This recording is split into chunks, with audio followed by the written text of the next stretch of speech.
আমি এখন রাস্তায় এসেছি, এসে আমার এই কচুগুলো ভালো করে ধুচ্ছি। এই দেখেন আমাদের জমির তাই। এই ঘরের কি অবস্থা মা? তোর বাবারে যত জায়গা করে দিই তত লাগে বেশি। মাছের গন্ধতে থাকা যাচ্ছে না।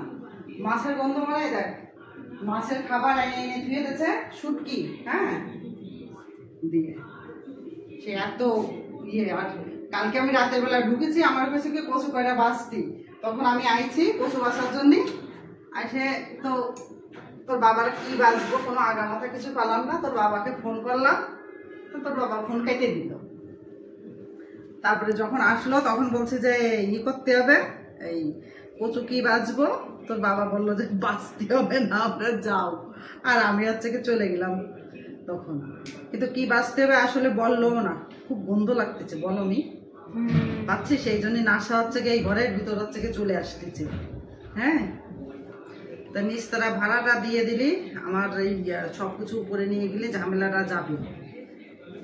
আমি কিন্তু এখন কি জন্য আইছি জানো, এখানে রান্না করবা তাই? হ্যাঁ, কচু বাঁচতে আসে, যে কয়টা নেব নিয়ে। ঘরের কি অবস্থা বললাম না, মানে জায়গা করে দিলে ওনার লাগে বেশি, যত জায়গা তত। এগুলো আমাদের বাসায় রাখার দরকার ছিল, আমি বললাম যে আমাদের বাসায় রাখার দরকার নেই দিয়ে। কে শোনে কার কথা? জলের মধ্যে দিয়ে নিচ থেকে ধুয়ে নিয়ে তারপরে উপরে চলে যাবো, এই জন্যই বালতির মধ্যেই জল নিয়ে চলে আইছি আমি।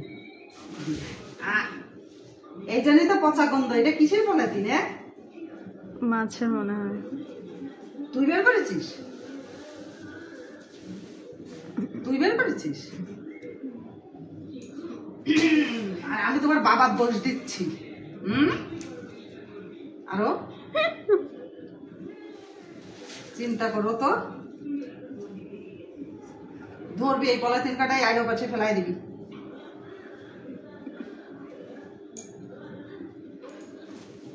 এই অল্প কটা এটাকে দিয়ে দিই, আংটিকে দিয়ে দিই। আমি তো আবার গুড়া মোড়া বলো চিনি না, এটাই হচ্ছে সমস্যা।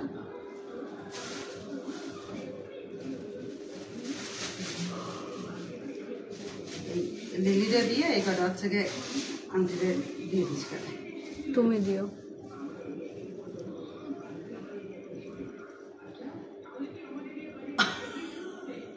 আমি পাইছি এরই মধ্যে। ভালো করছো।